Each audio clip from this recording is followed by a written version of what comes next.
pode, abra aí a sua Bíblia em Lucas, no capítulo 1,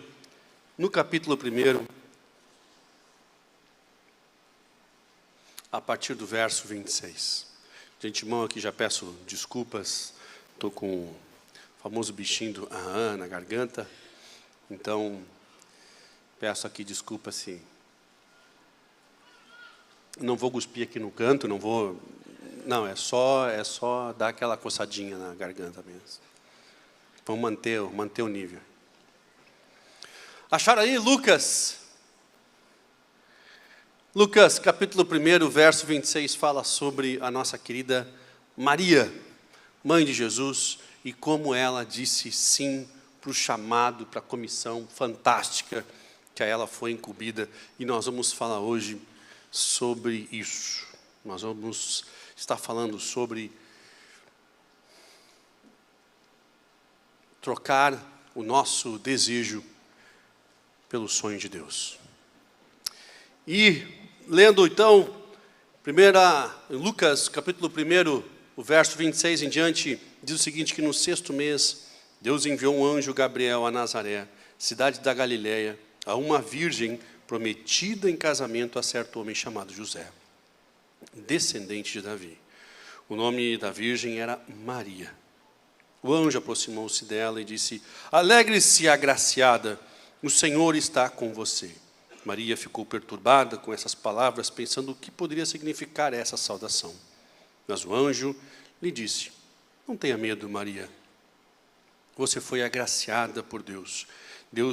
Você ficará grávida e dará à luz a um filho, e porá o nome de Jesus, e ele será grande, será chamado Filho do Altíssimo. O Senhor Deus lhe dará o trono do pai Davi, e ele reinará para sempre sobre o povo de Jacó, e o reino jamais terá fim.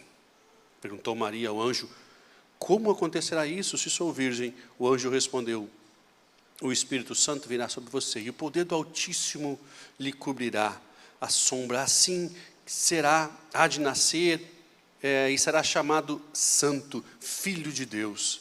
Também Isabel, tua parenta, terá um filho na velhice. Aquela que dizem que é estéril está em seu 6º mês de gestação, pois nada é impossível para Deus. Pois nada é impossível para Deus. Pois nada é impossível para Deus. E respondeu Maria: sou serva do Senhor, e que aconteça comigo conforme a tua palavra. E o anjo a deixou. Papai, obrigado pela tua palavra, nos ministra, nos alcança aqueles que estão assistindo de forma remota, ministra. Nós entendemos que tu tens aqui importante recado, importante chamado. Nos abençoa, nos alcança a cada um, segundo o nível de compreensão, de entendimento, em nome de Jesus. Amém e amém. Maria foi extremamente surpreendida. Você imagina uma mulher ordinária, prometida, já noiva, prometida para alguém, e ela recebe uma visita de um anjo. Que embora naquela época eles eram muito mais próximos desta realidade, porque a lei estava cheia de encontros angelicais e cheia de manifestações, então assim, não era algo fora do comum, mas era óbvio que era algo de se assustar, e ela se assusta. Eu com certeza, não sei se eu ficaria ali para ver o resto da promessa. Eu acho que, cara, deixa um recado aí, quando eu voltar para casa eu leio, porque não tinha cerca de arame farpado que me segurava. Se você vê um anjo, e ele aparece e entrega um recado, e a menina, a jovem, que na realidade só estava se organizando para casar, era só isso, ela vira Maria, a mãe de Jesus. O Evangelho ele é cheio de surpresas. Andar com Cristo é você ser frequentemente surpreendido. Não tem como você que tem uma caminhada com Cristo não ser surpreendido. Quando a Bíblia fala aqui que Deus é o Deus do impossível, é isso que acontece conosco. O cristão que disse sim para Deus e que disse o seguinte: seja feita conforme a tua palavra. porque eu não tenho condição nenhuma de chegar nisso, mas que seja feito conforme a tua. Eu não consigo, mas que seja feita conforme a tua palavra, que é o sim de Maria, basicamente ele dizendo, o meu plano era totalmente outro. Eu estava saindo para comprar tricô, para fazer um tapetinho do banheiro, para fazer uma tampa de pote, aquilo que incomoda para caramba, suja, ninguém gosta, feio, mas todo mundo tem que ter, eu estou indo sair para fazer, cara, estou fazendo meu enxoval, é isso, cara, tem Tupperware para comprar, eu preciso encher minha geladeira de resto de comida, que a gente não vai comer, depois eu tenho que passar trabalho limpando todos os potes novos, botando comida fora. Cara, é vida ordinária. Vida ordinária. E de repente, aparece um anjo e diz, eu tenho um plano diferente para ti. Cara. Tu foi escolhida por Deus. Isso rompe com toda a estrutura que ela tinha até então. E ele diz mais. Sabe a tua parenta? Já estéril e avançada de idade, Isabel, está grávida, 6 meses na frente. E o cara que estava na barriga de Isabel não é nada mais, nada menos do que João Batista, cara. Bem, a vida dela passou a ser totalmente transformada, inimaginável a situação que estava passando por Maria. E ela diz o seguinte, que seja feita conforme a tua palavra. E ela aceita, cara, o sim, e ela troca o sonho, o desejo dela, que estava organizada, a Bíblia diz que ela estava comprometida, ela troca o desejo dela, que já estava estabelecido por um sonho sobrenatural de Deus, entendendo que o que Deus tinha era muito melhor do que os planos dela, e que ela não poderia se igualar ao que Deus poderia dar, e ela diz sim. Cara, e acontece com Maria o que nós sabemos que aconteceu. E Maria virou Maria, cara. A mãe de Cristo. Uma mulher fantástica, que aguentou firme a rejeição de uma sociedade ao ver uma mãe, uma jovem que não era casada, grávida, tendo o seu filho num casebre, numa choupana, que os animais dormiam juntos, numa manjedoura. É a Maria. Mas ela passa tudo e vira a Maria. O que seria da Maria se ela tivesse dito não? Aonde está a Maria hoje, cara? E Pedro? Mais uma história totalmente inusitada. O camarada não pesca, chega Jesus, manda lançar a rede, do outro lado o cara pega um monte de peixe, ele vem para a beira e diz, Pedro, tu é pescador de peixe, cara. Eu tenho um convite para ti. Eu quero te transformar, cara, em pescador de homens. Eu tenho um convite para ti que tu não imagina. E ele olha para trás e ele enxerga os barcos dele, a vida organizada. Não estava na agenda de Pedro aquele encontro. Aquele encontro com Jesus não estava na agenda. Ele estava organizado para outra coisa naquele dia. Ele estava com a agenda pronta para fazer os seus concertos de rede, tentar vender os seus peixes. Ele diz para Jesus, inclusive, cara, afasta de mim, porque eu não sou o cara que tu está achando. Tu está achando discípulo por aí? Cara, eu não. A vida, ela é, com Cristo, sempre, com um toquezinho de impossível. Nós estamos sempre flertando com o improvável, o impossível, porque é assim que ele move. E ele faz um convite para Pedro, e Pedro aceita, cara. E ele deixa tudo para trás. Ele deixa o seu desejo, o seu trabalho, para seguir o sonho de Cristo. E onde estaria Pedro hoje, se ele tivesse dito não? Cara, um encontro improvável, ele diz sim. E Pedro entra para a história, caminha sobre as águas, aquela loucura toda, cara.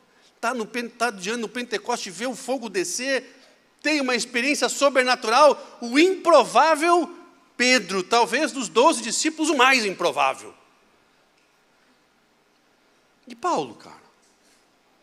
E o apóstolo Paulo? Apóstolo Paulo. No Novo Testamento, as revelações mais impressionantes vêm desse cara, das cartas desse cara, que ministram o improvável, que rompem com a religiosidade. E esse cara era um doutor na lei, um cara que conhecia toda a liderança, ele era um cara que andava e circulava entre os melhores níveis sociais, as maiores autoridades. Esse cara perseguia os cristãos porque amava a palavra, e para defender a palavra, ele entendia que os cristãos deveriam ser mortos. Esse cara tem um encontro, o improvável encontro de Paulo, ele tem com Jesus, e vocês conhecem a história, o cara cai literalmente do cavalo, ele fica cego, passa 3 dias, Jesus fala com ele.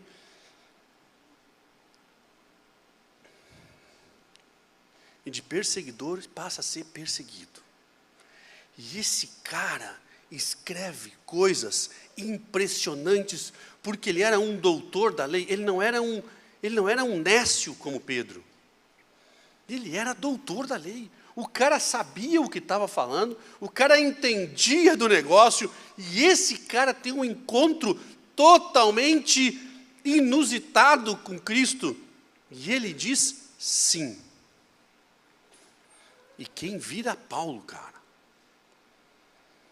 E se Paulo tivesse dito não? Onde iria estar Paulo se ele tivesse dito não para Cristo, e nós hoje não teríamos metade do Novo Testamento? E aonde estaria você se não tivesse dito sim para Deus? Aonde estaria você hoje? A sua família, os seus relacionamentos, os seus filhos, os seus negócios. Aonde estaria você se você tivesse dito não? Ainda estaria vivo? Alguns não, cara.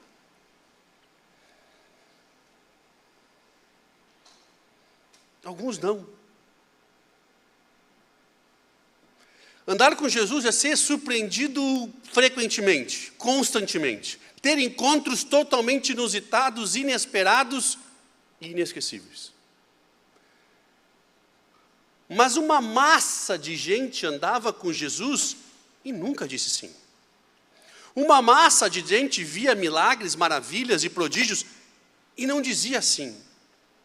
A ponto de ele curar 10 leprosos e um voltar para dizer, cara, eu que sou grato. Essa é o índice de que nós vivemos ainda hoje. A gente adora, cara, ser impressionado por Deus, e muita gente diz sim para Jesus, mas não necessariamente sim para os planos dele. A gente diz sim para aquilo que nos faz bem. Porque na realidade você ouvir um louvor é como Saul, quando ficava agitado, Davi tocava uma harpa, o camarada se acalmava. A Bíblia diz que os espíritos atordoavam, atormentavam Saul. Cara, e até hoje, muita gente fica nervosa, fica estressada, bota um louvor que faz sentido. Esse cara de fato disse sim para os planos de Deus? Não. Ele não vive um evangelho, ele vive uma filosofia.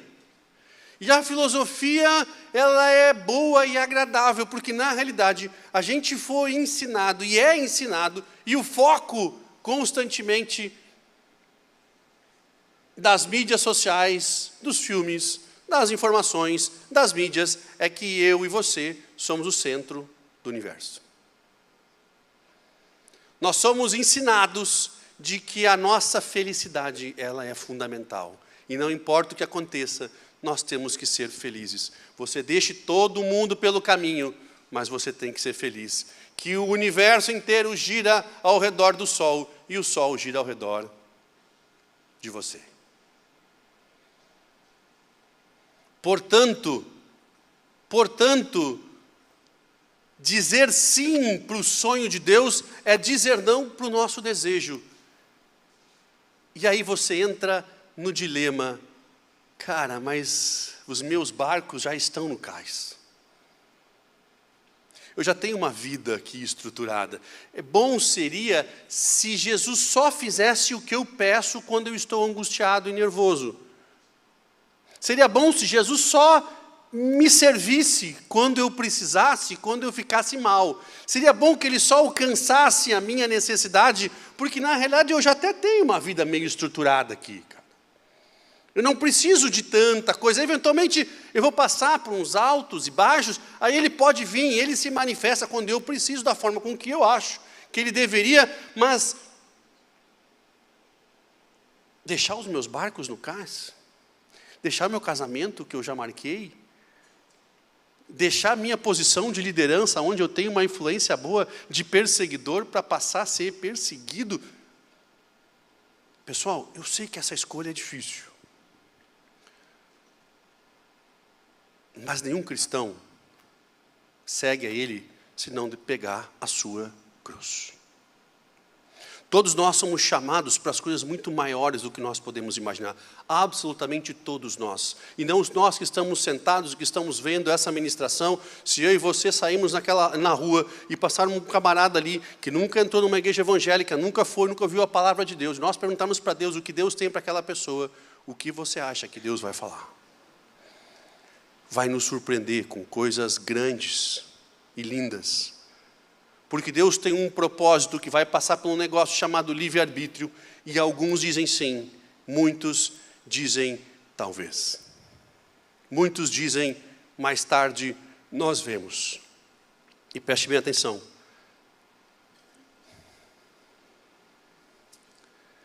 O nosso comportamento entrega a nossa crença.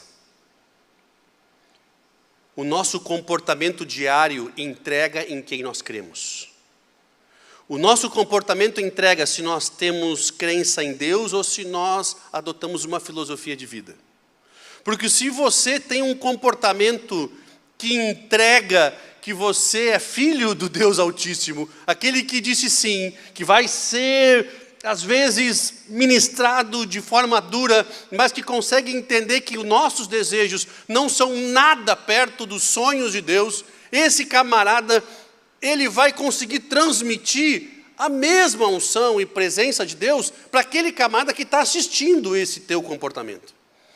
E é por isso que as pessoas se chegam a Cristo, porque elas enxergam no outro o mover que na vida delas não acontece. O imprevisível, o impossível, o Deus do impossível que se manifesta, ele é tão visível no camarada que vive o Evangelho, que o seu comportamento reflete a sua crença, que é impossível não fazer com que outras pessoas se aproximem.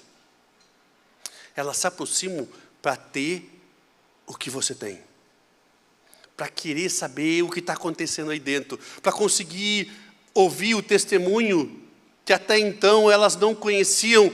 Isso é você viver em Cristo, onde há um constante mover aqui dentro e aí fora. E a filosofia não faz isso. A filosofia nos deixa confortáveis. A filosofia nos faz entender, João no capítulo 14, no 15 e também um pouco no 16, quando Jesus fala, pede o que vocês quiserem em meu nome e vos será feito. A gente pega só essa partezinha e diz, cara, pensa num servo bom, é Jesus. Porque basicamente eu posso pedir o que quiser, no seu nome, e vai ser feito. Esse é o sonho de todo mundo. O filósofo, o cara que aceita o Evangelho como mais uma filosofia de vida, o sonho dele é isso, é você ler um pedacinho no versículo de João 14, 15, 16, e dizer o seguinte, seja feita a minha vontade, aqui na terra, como no céu. É isso, cara. Bota um louvor para me acalmar. Abra um novo negócio, tem que ungir tudo. Porque se não ungir, o negócio vai dar errado. Ao invés do cara dizer, vamos orar, está tudo certo, vamos orar. Mas não é essa a bênção é que vem do Senhor, é o que vem dele, é o que vem do alto, que faz muito mais sentido do que qualquer tipo de liturgia. A gente começa a ter isso como uma filosofia de vida e perde o sonho. E a gente fica tentando acomodar a nossa vontade com um sonho de Deus, mas que não encaixa aqui, cara. Porque hoje eu sou pescador de peixe e Ele quer me fazer pescador de homens. Cara, não vai dar para fazer juntos. Cara, mas me parece um sonho muito grande. Cara, é impossível que um dia Pedro possa ser pescador de homens. É óbvio que era improvável, por isso é o Evangelho. Totalmente improvável, imprevisível, impossível. Andar com Cristo é exatamente isso. É o teu comportamento estar constantemente sendo moldado e ministrado para que você não permaneça igual e que você consiga cumprir o sonho, que é muito maior do que qualquer coisa que você pode imaginar. É muito maior e é muito melhor. Me parece uma pergunta muito óbvia quando Cristo chega para nós e diz o seguinte: meu filho, eu vou te fazer um pescador de homens. É muito fácil você olhar para a sua situação, olhar para Cristo, é o Filho de Deus, vamos embora, obrigado por tu ter me alcançado. Mas não é uma resposta fácil. Porque o nosso eu e o nosso ego nos leva de volta para o cais. O nosso homem interior briga com o homem espiritual constantemente. A Bíblia fala: o que eu queria fazer, não faço, e o que eu não queria fazer, eu faço. Eu estou discutindo com o meu homem carnal, que parece uma questão tão óbvia, é tão fácil dizer sim, mas eu não consigo dizer sim todo dia. Um amigo procurou para a gente conversar. Vamos conversar, cara, de novo, faz uns 2 anos que a gente não conversa. Eu queria conversar um pouquinho sobre o nosso último papo. Eu digo, cara, vai ser um prazer, vamos lá conversar, vamos tomar um café. E ele... Eu disse, cara, que bom te ver, e aí, me conta, faz 2 anos, a última vez que a gente conversou, assim, bastante, e, estava numa situação complicada, tinha problemas complicados aí. E aí, como é que está hoje? Eu disse, não, cara, está igual. Ele disse, não, mas igual não está. Ele falou, está um pouco pior, na realidade. Eu disse, cara, mas 2 anos. E eu perguntei o que aconteceu e basicamente não aconteceu nada. Ele não fez nada.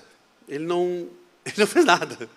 Não se moveu em relação a Cristo, em relação a, cara, mas durante todos esses anos estou ouvindo uma ministração, não gerou transformação em tanto ponto que poderia ter gerado. Cara, tu continua no mesmo problema. Tu continua cheirando o esgoto da cozinha, sem ir lá achar onde vem esse esgoto. Tu continua tendo a goteira que não para, tu continua tendo o problema que não cessa. Cara, tu tá de novo, e de novo, e de novo, e de novo. Cara, o nosso comportamento entrega a nossa crença. O nosso comportamento, ele entrega a nossa crença. A nossa vida diária entrega em quem nós cremos. Se eu creio de fato em Cristo, ou eu tenho o Evangelho como uma filosofia. Nós entregamos. Não tem como.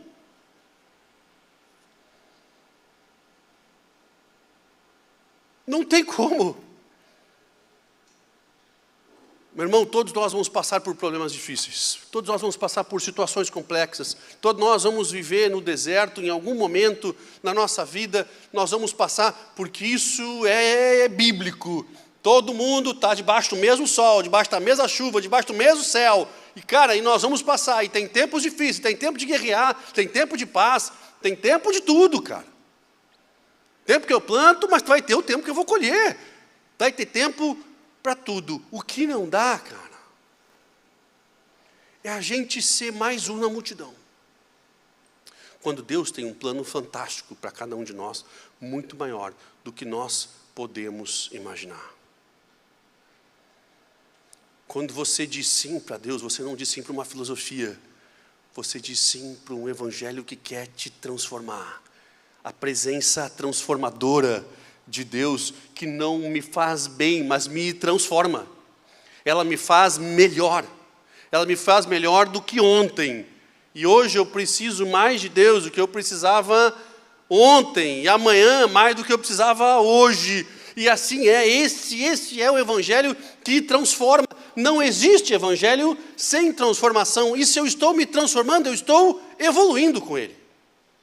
E ele vai pegar uma jovem e transformar em mãe de Jesus. Ele pega um pescador grosso, que nem dedo destroncado, um sanguíneo, um cara totalmente improvável, e faz ser o pregador, primeiro pregador após o derramar do Espírito.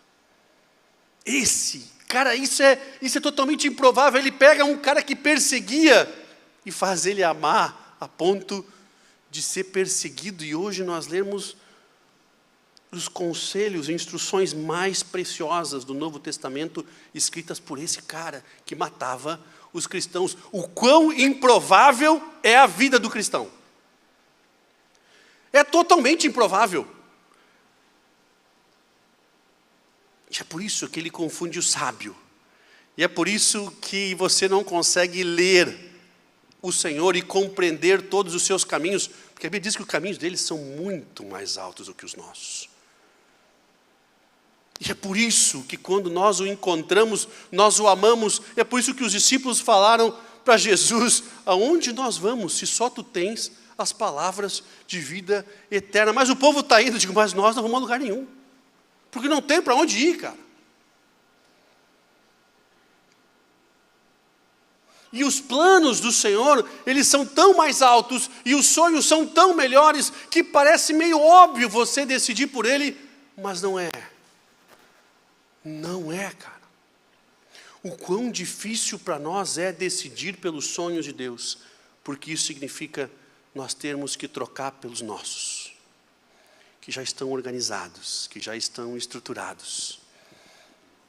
É quase que burrice da nossa parte não trocar os nossos desejos pelos sonhos de Deus, mas é o que nós fizemos, cara. É o que a carne luta todos os dias e contra os sonhos e projetos do Senhor, porque de fato eles são muito mais altos do que os nossos.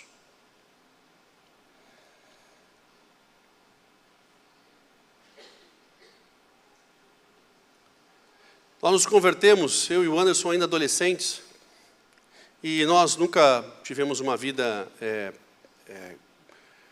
nunca tivemos falta de absolutamente nada, mas nós nunca fomos ricos. Embora os meus pais trabalhavam muito para nos colocar nas melhores escolas possíveis, e nós estávamos estudando numa excelente escola aqui da região, da cidade, uma escola muito cara. Custava muito para meus pais nos manter, eu e o Anderson, estudando nessa escola. Foi quando nós conhecemos Cristo.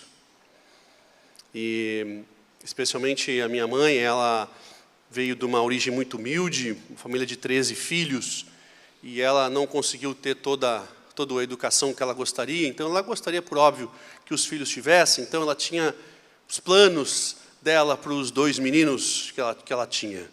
Ela colocou na melhor escola, nós íamos estudar inglês, nós não tínhamos os melhores carros, porque não conseguia ter, porque afinal de contas ela colocava tudo na educação, nós não viajávamos para o exterior, embora ela viajasse a trabalho, ela não nos levava, porque era uma viagem muito cara.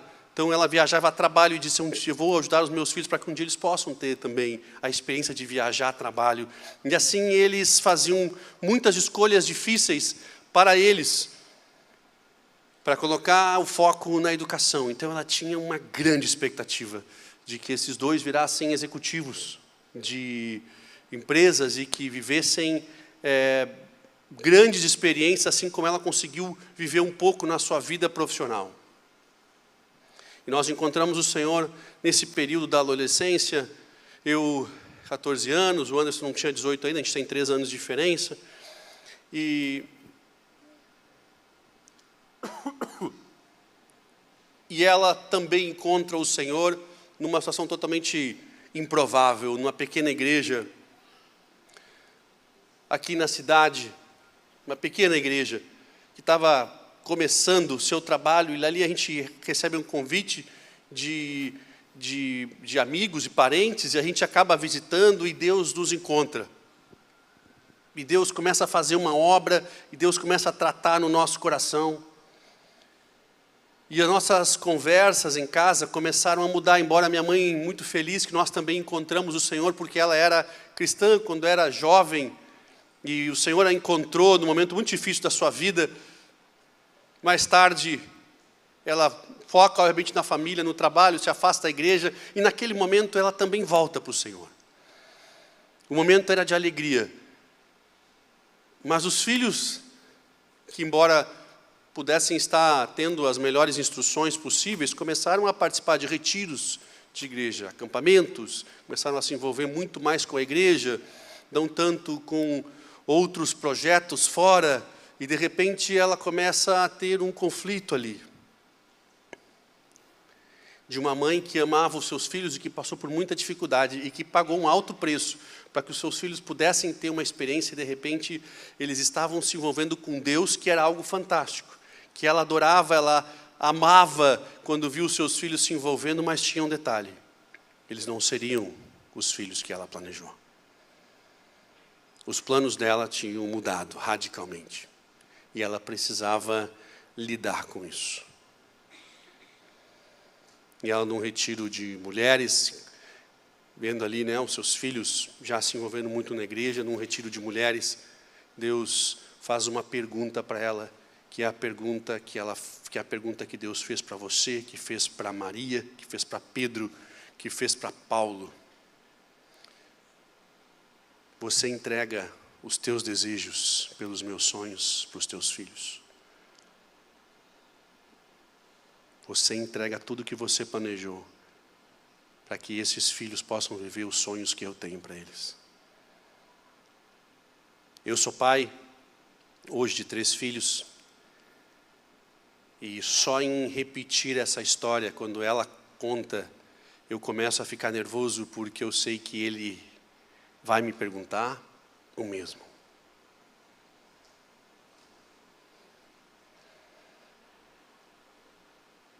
E ela, chorando, ela entrega os seus filhos para o Senhor, dizendo: eu planejei algo totalmente diferente do rumo que eles estão dando.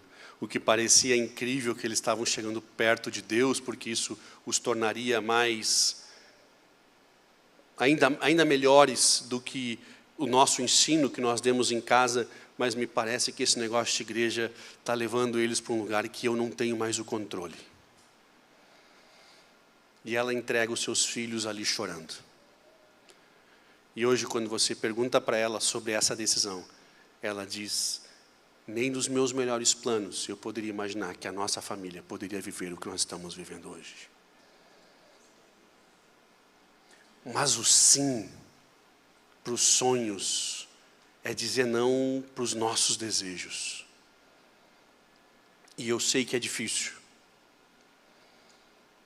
mas é impossível você seguir a Cristo e você não ter uma mudança radical nos seus comportamentos, que vão fazer justamente você viver o inesperado, o impossível, o inquestionável, o único. É justamente isso, porque quando João fala em 14, no 15 e até no 16, ele diz: vocês pedem o que vocês quiserem no meu nome, que eu farei, se vocês estiverem ligados à videira, se vocês estiverem conectados em mim, se eu e você fomos um, porque se eu e você fomos um, os seus desejos não vão ser desejos da carne, os seus desejos vão ser desejos espirituais, vocês vão enxergar espiritualmente, e eu e você vamos nos mover para a honra e glória do Pai. E o que você orar, você vai orar apontando para Ele, não apontando para você. Embora eu aprendi ao longo da nossa caminhada de fé, que toda vez que você se dedica para os sonhos de Deus, Ele cuida dos teus. Ele faz isso. Quando você abre mão, parece que Ele diz: agora eu posso dar. Parece que Ele fica esperando você desapegar. E é como aquela mãe e o pai que tentam por muito tempo ter um filho, e eles desapegam dessa ideia. e entram na fila da adoção. E você sabe muito bem o que acontece. O inexplicável, o impossível, o improvável. Andar com Deus é mostrar constantemente, através das suas atitudes, em quem você crê, apontando que os seus hábitos são hábitos que apontam para Ele, para a honra e glória dEle, e o que tem acontecido com você é um plano e um propósito muito maior dEle. Portanto, meu irmão, milhares de pessoas seguiram a Cristo enquanto Ele estava ministrando, mas foram bem poucos que viraram discípulos.